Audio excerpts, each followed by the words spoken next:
পৃথিবী মানুষে ভরে গিয়েছিল, কিন্তু ঈশ্বর তাঁর তৈরি মানুষদের পাপকর্ম দেখে খুব দুঃখ পেয়েছিলেন। তিনি তাদের ধ্বংস করার জন্য মহাপ্লাবন ঘটানোর সিদ্ধান্ত নিলেন। এই সময়ে নোহ নামে এক লোক ছিলেন, যিনি বাকি লোকেদের মতো ছিলেন না। নোহ ঈশ্বরকে ভালোবাসতেন এবং তাঁর বাধ্য ছিলেন।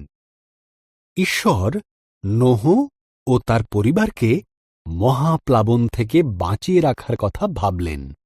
ঈশ্বর নোহকে মহাপ্লাবন থেকে সাবধান করলেন। তিনি নোহকে একটি বিশাল বড় জাহাজ তৈরি করতে বললেন, যার নিচু ছাদ থাকবে, 3টি তলা, 1টি জানালা ও 1টি দরজা থাকবে।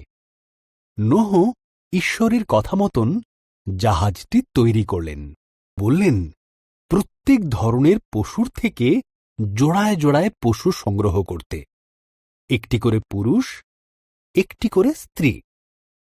এরপর নোহ ও তার পরিবার বাকি পশুদের নিয়ে জাহাজে উঠে পড়লেন।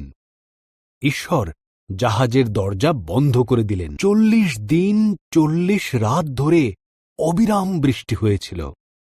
আকাশ থেকে বৃষ্টি পড়ছিল আর সমুদ্র, হ্রদে জল বেড়ে উঠেছিল।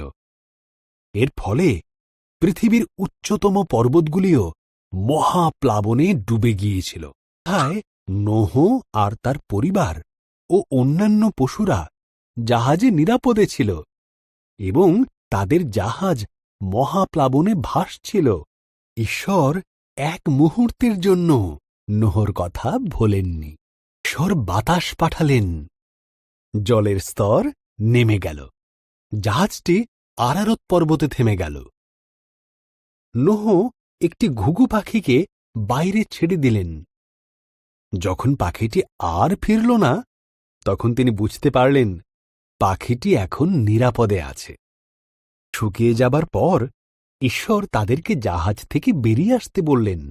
তিনি আকাশে প্রতিজ্ঞাস্বরূপ একটি মেঘধনু বানালেন, এই কারণে যে তিনি আর কখনো পৃথিবীতে মহাপ্লাবন আনবেন না।